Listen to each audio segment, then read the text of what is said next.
So today we're going to start with a game called Better or Worse. Now this game is really simple. Basically, you just cheer for what you like better and you boo for what you think is worse. It's real simple, right? Okay, so here we go. Hot Cheetos or regular Cheetos? M&Ms, Reese's peanut butter cups. Early release day, late start day. A weekend with your friends, 1 hour with a famous person. Water park or roller coasters. Super Smash Brothers or Mario Kart.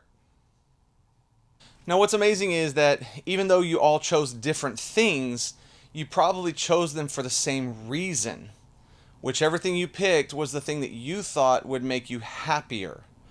If you feel like something tastes better or would be more fun, then you picked it. And in most scenarios, both options were really good, but you chose the one that you thought was better. So, no matter what our situation is in life, we always want things that will make it better.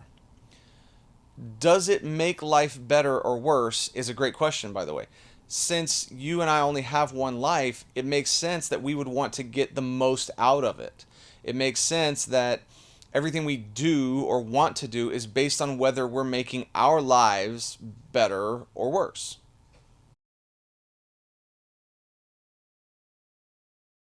Now, for many of us, we wonder about church and faith in general, right? Is this going to make things better for me or worse?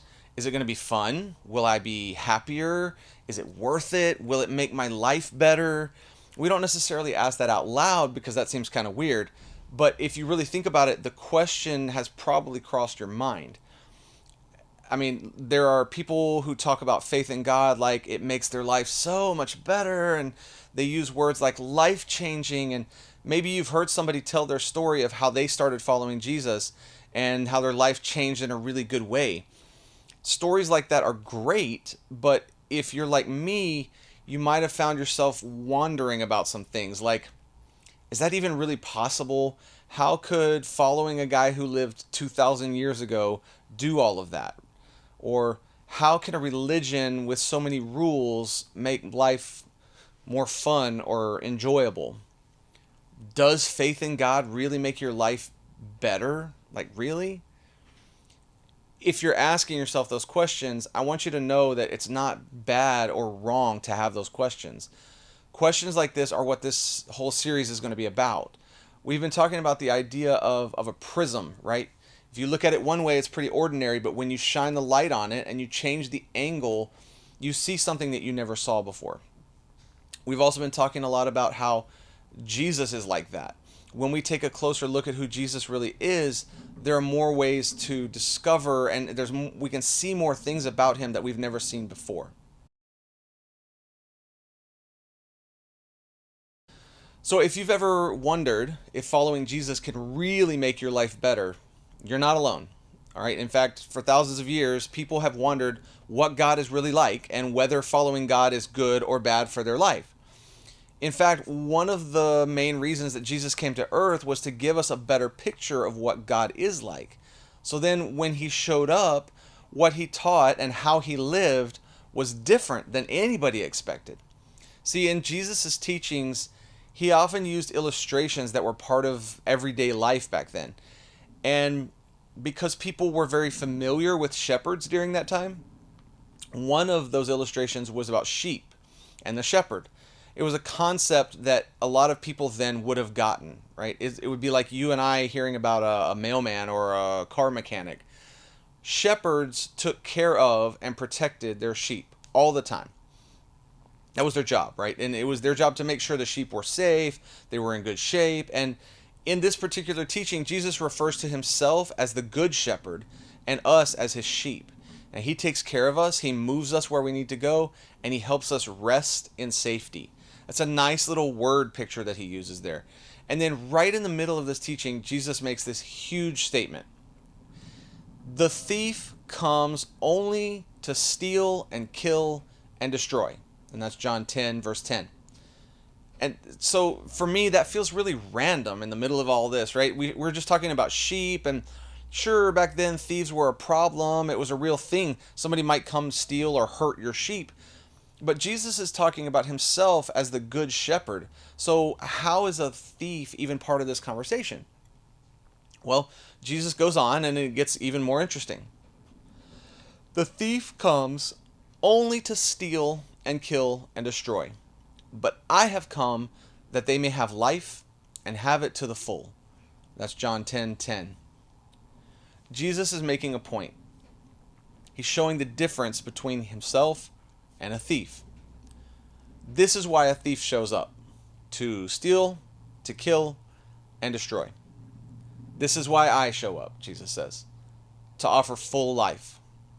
In other words, you know what a thief is like, but Jesus says, that's not me.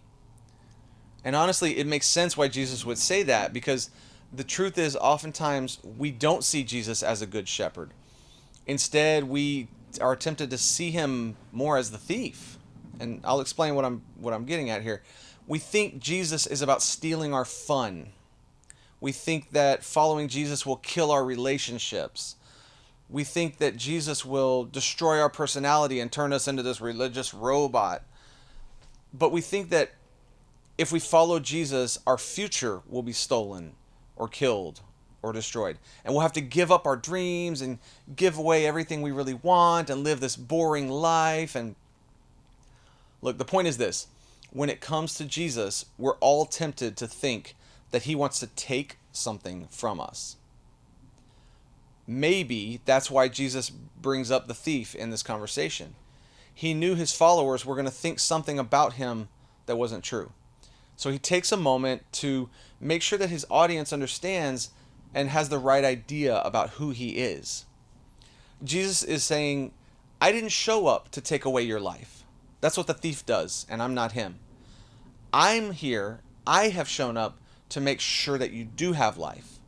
Not just any life, but in Jesus' words, he wants to give us life to the fullest. Jesus' goal is not for us to have less life. He wants to give us life more abundant, right? Better life. And that's so different than what many of us think, because somewhere along the way, maybe in church or maybe on social media, wherever, we got the idea that God wants to take away anything good and take away anything that makes our lives awesome. And that's not true. So does Jesus wanting us to have a full life mean that we get everything that we want? Well, no, of course not. It doesn't mean that. But it does mean that we can trust that by following Jesus, he will lead us towards more of what we really want in life. Things like more fun. I know it's surprising, right? But maybe you've never thought about it this way, but did you know that God invented fun? God created the part of your brain that lights up when you're having a good time with your friends. Happiness and enjoyment were God's ideas. Jesus did not come to take away your opportunities to have a good time.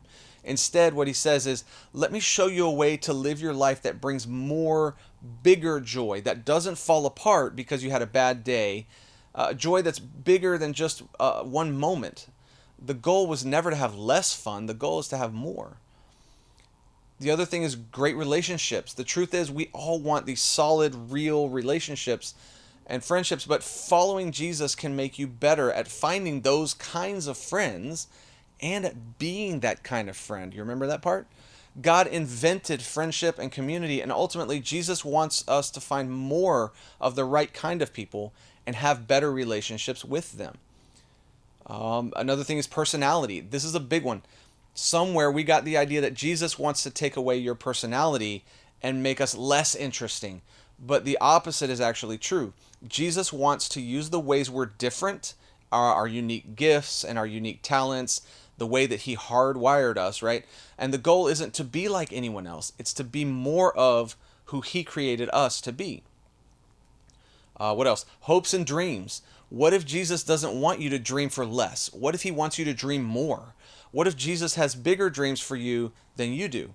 What if he never tries to hold you back, but instead he's pulling you towards a bigger, fuller, more fulfilling, more joyful life than you ever thought was possible? Jesus wants more for us than just giving us what we want right this minute. Jesus is not a genie or a vending machine that just spits out things for us. He's deeper than that, right? He wants us to have more peace, more joy, more purpose, adventure, community, more of the good stuff that makes life awesome in ways that we may not expect. I think that what Jesus was getting at in this passage that we looked at today is that he didn't come to steal or kill or destroy. He came to help us have real life. So think of it this way: because of Jesus, we can have life to the fullest.